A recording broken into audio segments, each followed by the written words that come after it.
Dan is on his annual turkey tour road trip, where he's attempting to fill a tag on a gobbler in all 49 states you can hunt them in. After success in North Carolina, he's headed to Virginia, where he wastes no time getting in the woods. We just got to Virginia to Mason's house, and I'm buying my license as we're trying to locate birds. We're wasting no time getting on this, and we saw some coming in, so.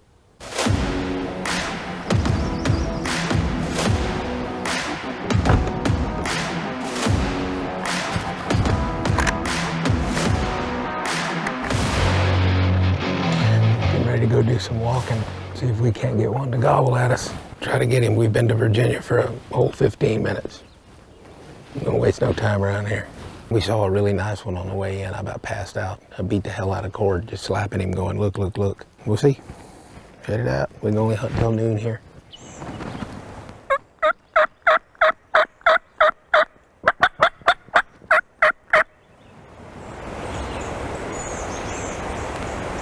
Right when we got out of the truck, we're gonna walk down this path and try to see if we couldn't get a bird to gobble.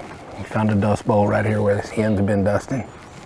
Kind of cool how they make that little deal where they put that dust all over them to clean themselves up and get the mites and stuff off of them. And then their tracks go on right there.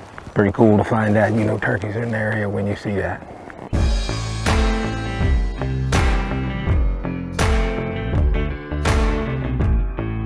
We set up on a bird right over there and heard another one gobbling back in here. We're gonna go down this little path and see if we can't get on him. And we'll just see how it goes. He's not but about 150 yards in there.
I got him.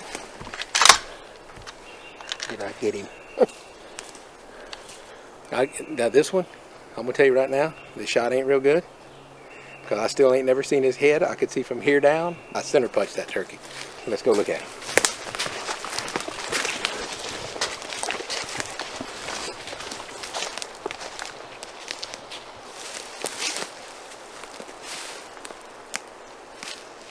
How about that? We were after a turkey out in the field over this way, and he wouldn't come to us because there was some guy working with a farm equipment or something, and we heard this one coming. We turned around. He started to come our way, and for one reason or another, he went back to where he was at. Mason said, well, let's go around and see if we can't get on him. And we set up right down there and called. These gobbled, and we didn't even know these were here. Two of them came in, and they got over here behind this thicket, and I could hear Mason whispering, shoot him, and I couldn't see him. I never did see him until he got to right here, and I shot him. And once again, I mean, the apex shells is just amazing. There's not a flop, there's not nothing. I think I cut a good Cinderella in here too. On the way to him, I guess he's about 40 yards. It was freaking awesome. That's why we stay gone so long this time of year, was just for this right here. I'm trying to get one in every state, and you can put a check mark by Virginia now, thanks to Mason.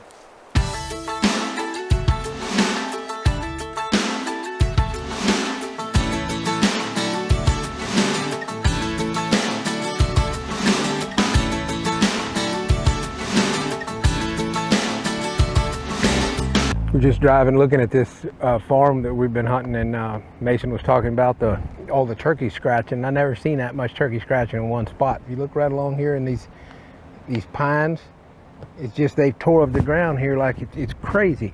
Look at all this in here. And over here they've tore out in the whole bank where they've been dusting. It's pretty cool. Look at this right here.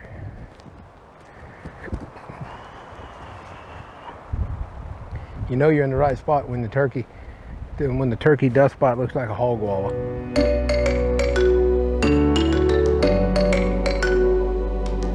The guys were right back in the woods early the next morning, and after a couple of setups, the birds started talking.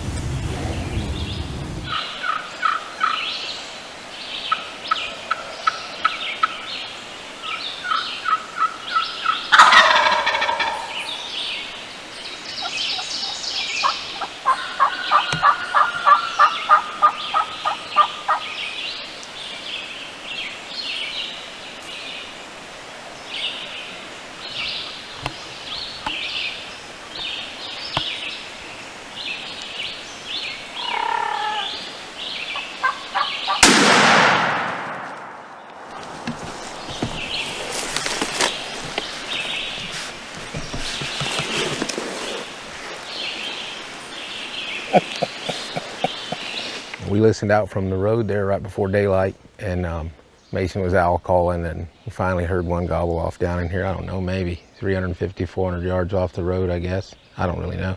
We walked in here and we set up over here for a little bit, and really wasn't kind of working, so we moved back around here and crossed this little creek and set up right here. He started gobbling, and they saw him over here first, but I never did see him until he got to right here, coming off of this little ridge right here. And if he'd went any further to the right, I wouldn't have been able to see him anymore. So when he stopped and picked his head up right there, I shot. And it was awesome. He gobbled right there. Gobbled a bunch this morning. It was fun. Man, these things just are so pretty. Made a little better shot today. That is a cool, cool turkey. A little better spurs than yesterday too, look. He did a lot of gobbling this morning. This never ever gets old. I just can't explain how much I love this stuff. I wish we could turkey hunt year round. I'd never kill another deer. I seriously cannot say enough about that Apex ammunition either. I've never seen anything like it. And this wasn't a hard shot, but I've made some hard ones this weekend.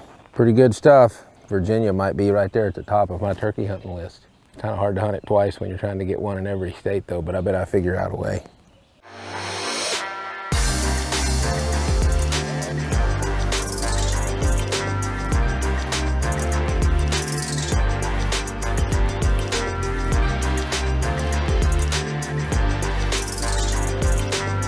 You're able to take 3 birds in Virginia, so Dan is back at it the next day with Gobblers coming in first thing.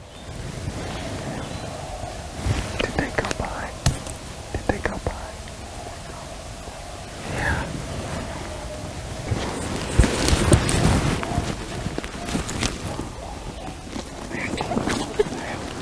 Did you see him right there? They walked right by us, but I couldn't take him back here. I couldn't turn. I can get him to understand. That's what I was gonna do, was call him to you. I could've killed him. Huh? I could've killed him. Oh, you could? Yeah. We'll hurry up. All right, we'll turn around. Gotta get turned around, Corey.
Just let him walk off. My plan was, I was trying to call Mason and tell him, I said, I'll just call him to you because he was behind us, and I didn't have no service on my phone.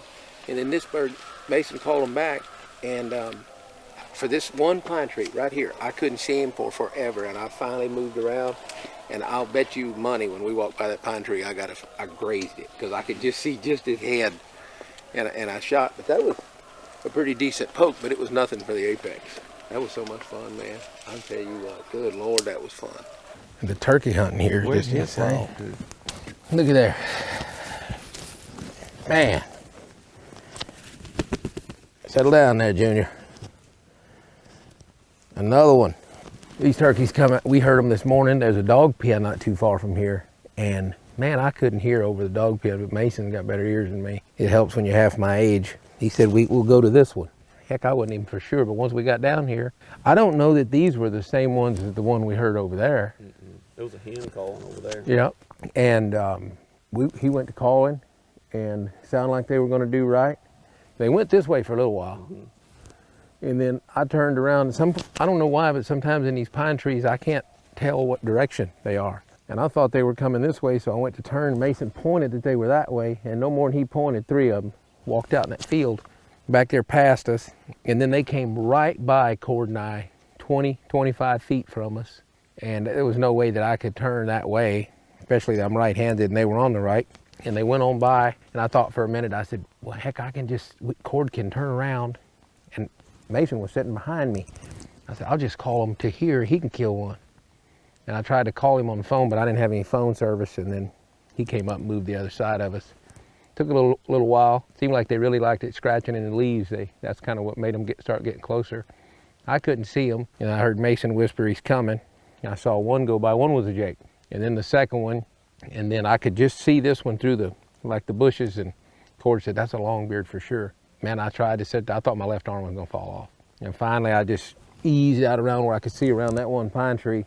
I got him, tagged out in Virginia.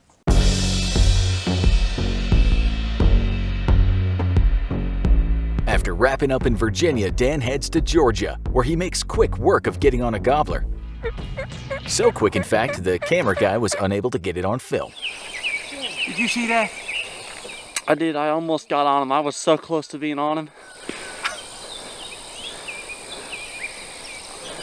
I cannot believe it.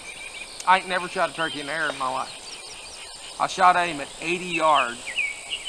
One of the things about this hunting show is that we try to do everything as real as possible. And in doing that, sometimes we don't get what we want. This particular turkey here, we were walking up to look at this field. I've never been on this property.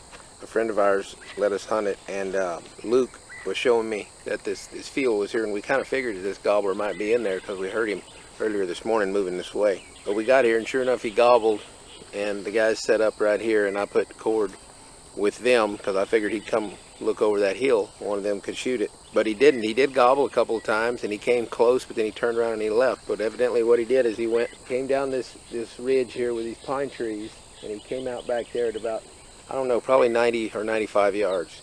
I kept thinking that I heard a turkey drumming. I never could figure out where it was, and I finally turned around and I looked, and I saw him back there in the road. I called to him, I scratched the leaves, I did everything I knew how to do, but he would never do anything but just walk in a circle. So I figured, well, I did put 14 BBs in a paper plate at 100 yards with these new Apex shells, so I'm gonna try it. So I'm screaming at Cord, you know, hey, I'm trying to whisper screaming. I'm like, hey, get on him, you see him? And he won't answer me, and I'm texting him, and he won't answer me. And just the whole setup was not made for me to even pick my gun up. I didn't have it up, I had it laying on the ground. Anyway, I decided I'm gonna try it. So I shoot. I know I hit him, but it didn't kill him, and he takes off flying, but he doesn't fly away. He flies straight at us. So I put another round in the chamber. He got to right here, and I pull the trigger, and I hit him, and he starts going down. Well, when he comes by Poncho and Lefty here, they turn loose with their 12 gauges, and the bird falls right there. So we didn't get any of the kill, any of the strutting, nothing on film, because we just did not, I did not plan on shooting. But we do have a Georgia bird. I did get him, but I had some help. I ain't gonna lie, I did have some help. I mean, it sounded like World War III up here under this tree. I don't know that I've ever seen that before in my life. Probably won't ever see it again. It was super cool, but I hope on the next couple birds that we get, I hope that it can be just a little bit more traditional, because I don't know how many more flying. I need to change chokes and bullets if we're going to be doing this acrobatic stuff. It is what it is. You know, it's real. That's how it happened. Look at the spurs on this thing. This is why this bird was hard to kill. Look at that. That's why he wasn't responding and why he wouldn't come in, because he played this game before. That was a pretty strange thing. Make sure to subscribe and check out the third and final episode of Dan's Turkey Tour, where he makes the trip to Idaho and Washington.